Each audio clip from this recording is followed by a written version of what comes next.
morning, boys, on a Waddle Wednesday. I'm feeling good. I'd love to know how the two of you are feeling. The road to 24 continues on. Okay. White Sox trying to match and exceed the 1961 Philadelphia Phillies record mark of 23 straight losses. And Hoodie, this morning, they are the front page of ESPN.com for not trading Garrett Crochet. I've told you my whole goal is the heat to turn up. Yeah. It's turning up. Yeah, it's really something. You have all the headlines for the wrong reasons. A string of losses and no hope for the decade. And no hope into next decade also. This isn't getting turned anytime soon. No. When you're dealing with the GM of the Dodgers, you're dealing with the GM of the Phillies and Kansas City and Baltimore. Those guys are tenured. They know what the hell they're doing. And you've got this tenderfoot neophyte in Chris Getz as a general manager. He doesn't know, Cap. He's probably been part of trades as a player, but to be able to be a wheeler dealer, this is why all these grades that we see online, like, oh, the Sox, C+, D, F. You wonder why? Because those guys have experience, those other general managers that he's dealt with.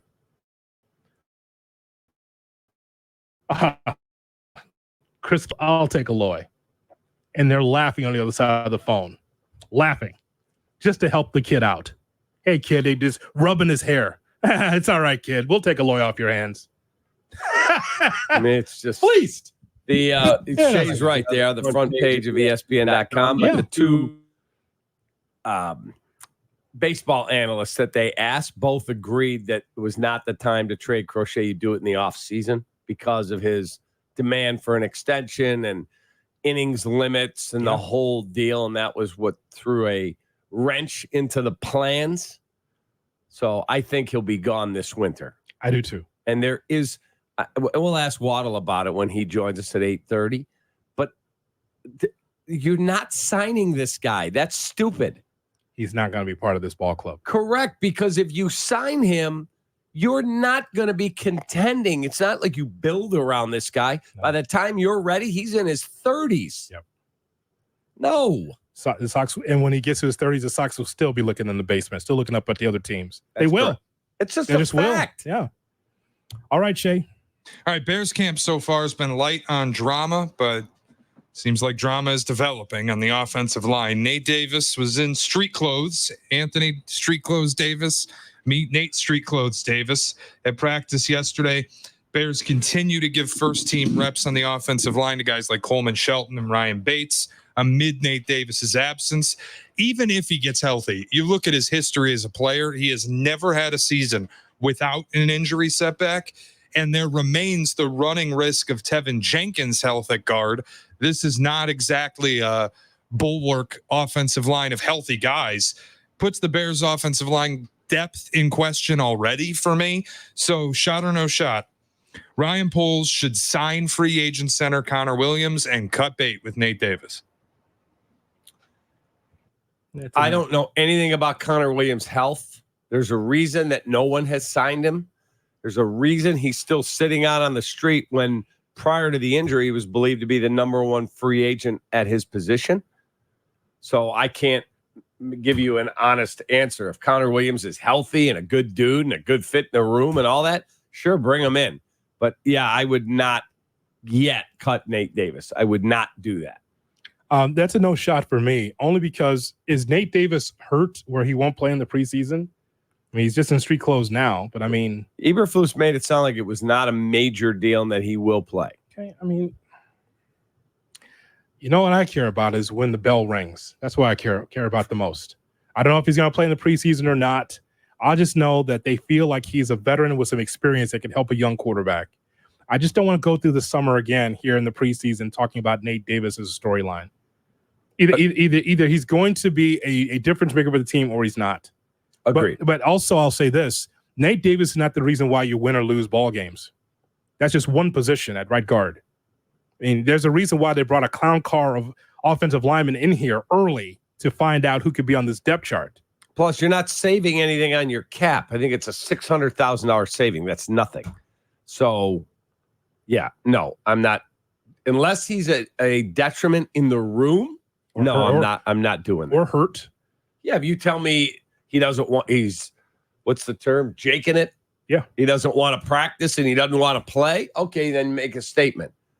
But it sounds like they feel like he's going to get back on the field, and he is a fairly talented cat when he plays. And if it is a problem, like as far as culture fit, this is the new Bears. He'll be gone. He'll be gone. 100%. This is not one of those things where you keep him because of salary or keep him around because he's a good locker room. They'll get rid of him. Correct. Ask Chase Claypool. That is. Yes, that's correct. Shay.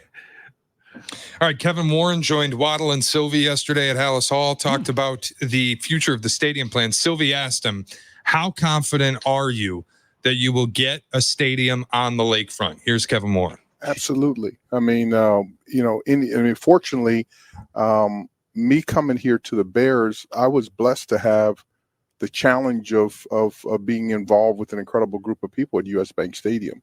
And if you saw the number of twists and turns that we went through in Minnesota, that's part of it. I mean, that's why when you build these stadiums, you focus on having them functionable for 30 or 40 years. This is not something that you do every couple years. These are complicated projects. Now, they're special projects once you get them done, when you cut the ribbon, and even more so when you play in them, it really is special. So we're exactly where I thought we would be. They take time. You know, our team is continually working daily on working through all of the issues, all the complex financial issues, all the economic development issues, all of the diversity and inclusion issues. So we're very cognizant of it. So absolutely. So if you could really go look at my strategic plan for this year, this is about where I thought, we would be. And I have the utmost faith in Governor Pritzker. I have the utmost faith in Mayor Johnson and I say even Mayor Hayes here in Arlington Heights, because we're the largest landowner there. And I'm just confident. This is a very complex political environment. Just look what happened in our country in the last couple of weeks. I mean, and there are a lot of moving parts. So because that, I am again back to be a rational, reasonable person. But I'm not surprised. There's a lot of work that we've put into it.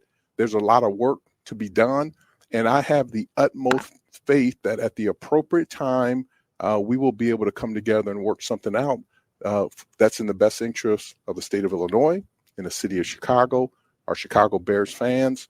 And so these things absolutely take time. Fortunately, I've run this marathon before, and it's ended up pretty well. US Bank Stadium still has been voted the number one, stadium in all of pro football, maybe in all of sports. But that was not done in a couple-week period. It took a lot of time. There was a lot of ups and downs. There's a lot of planning, a lot of revising. But at the end of the day, I'm always focused on the end product. So confidence there will be a new stadium, but I didn't hear him say the word lakefront even one time. Shot or no shot, Kevin Warren is accepting it's not going to be on the lakefront. I'm going to say there's no shot yet, but it's coming. I personally, if Kevin was sitting here with us, I would tell him, I think you're making a grave mistake putting it in the city. You own all that real estate in Arlington Heights. You could create, as Waddle first coined it, paradise. Go to Arlington Heights. It's coming. What about the first part of what he said, though, Shay? I mean, he said a lot there. But what about the first part? Absolutely. I mean, on his Confidence Lakefront Stadium. Absolutely. I mean, fortunately, me coming here to the Bears, I was blessed to have the challenge of being involved with an incredible group of people at US Bank Stadium. I thought in the beginning he made it seem like that. It was the question, are you confident that the Bears can get a stadium on the lakefront? And he said, absolutely, right? That was the beginning of it, correct? He's also mentioned the focus remains on museum campus, but it does sound less assured, doesn't it? When he brings up the relationship with the mayor with Arlington Heights and owning the land, being the largest landowners in Arlington Heights, it doesn't sound like the confident and laser focus on the lakefront that we've heard previously, to me. Kevin has never dealt with anything quite like this, Cap. We don't have to be in the room to know that, to deal with Friends with the Park. He's never dealt with the Park District. It was a song and a dance, I'm sure, in Minneapolis, St. Paul versus this. Because I'm sure his thought was, Chicago, of course, the lakefront. We just build right there on Soldier Field. We can be able to have paradise there. Oh, no, you can't. Correct. No, you can't. Isn't Chase's dad, Forrest Claypool, still running things over there? And he ran the Park District, right? Yes. He's the guy that did the original deal, I think, with the Bears. He's not still involved. I don't I don't think so. But Forrest Claypool was the guy, I think, back in the day. And then Friends of the Park and the Park District, they called all the shots, not Kevin. I don't have to be in the room, and you don't have to be in the room. And I think Chicago doesn't have to be in the room to understand why that there's some red tape there. Paradise in Arlington Heights is the spot. Agreed. You own the land. Agreed. I understand that you're see, as I told you, Shay, like weeks ago, this is all politics. Well, I'm from here. Cap's from here. We know the red tape and the politics in this city and in this state. Kevin was not used to this. You go along to get along. You mean to tell me I can't build my own paradise? No, you can't. Now you talk to us, the Park District. Okay, well then we're gonna go over here. Now you brought up, Mayor Johnson and Governor Pritzker just to get them all involved in the soundbite. But ultimately, it's about Arlington Heights to me, because you own the land. There you go. You can do whatever you want with it. It makes sense. It's a place where you can do whatever you want with paradise, or over here where you have limitations. Which one do you choose? I don't understand why he is so resistant to tailgating and all the other things that should go part of the experience. Who? Warren? Yeah. Like if you build down here, you're not tailgating. He's playing both sides. That's what he's doing. Like he's political like I'm it is sure in the he's state. been there, but Kevin, go to Kansas City and watch how the Chiefs fans do it. Miles and miles of tailgating for Chiefs Kingdom. It's an event. It's amazing. He's playing both sides. Probably. He's political too. He knows. Cap, come on now. Deep down, he's like, come on. To his wife, hon. Probably want to look at a condo out there in the Arlington Heights area. Mayor Johnson was nice to me, invited me over to his West Side flat. Went down to Springfield, spent time with Governor. That's all. He's a front-facing person for the Chicago Bears. He's just talking. He's walking it and talking it. It is what it is.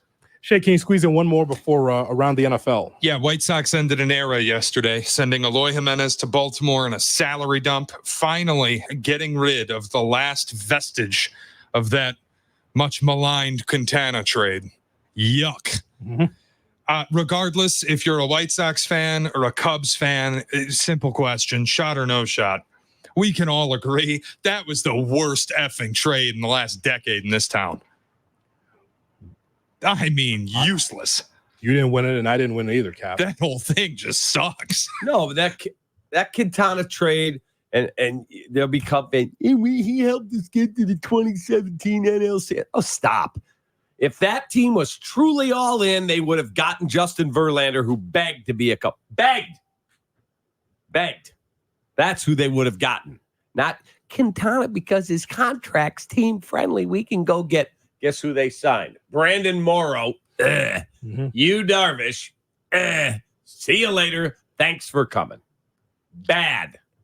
I don't think either one of us won that. I mean, Eloy had some highlights, but most of his highlights was on a stretcher or on crutches or being helped off the field. You saw that Sox on 35th, who's a great Twitter follow. Yeah. He has a video. Goodbye to Eloy Jimenez and all his highlights. And it's him crashing into the wall, pulling his hamstring, pointing at his leg with Pedro. Dude, it's hilarious. So bad. Falling. Such an embarrassment. Had so much going for him. And my guy Guff last night, they did a really good podcast at NBC Sports Chicago, White Sox Talk podcast. Yes. And they said, hallelujah, he's gone. Boy, some people took that and got very upset. Big time Twitter fight, Ryan McGuffey and Herb Lawrence. Yes. You saw this, right? You watched the thread of that? I did. Holy cow. You know what I think. Guff is right. 100%. Right. It's two Sox fans that are passionate, and I like the passion. Yeah. Herb and Guff. They're I love both the passion. Sox fans. Yeah. Yes. All right, we've got around the NFL, and also it's a Waddle Wednesday. We'll talk to Tommy coming up at 8:30 right here on Kap and J. Wake him up, Shay. This is Kap and J Hood on ESPN.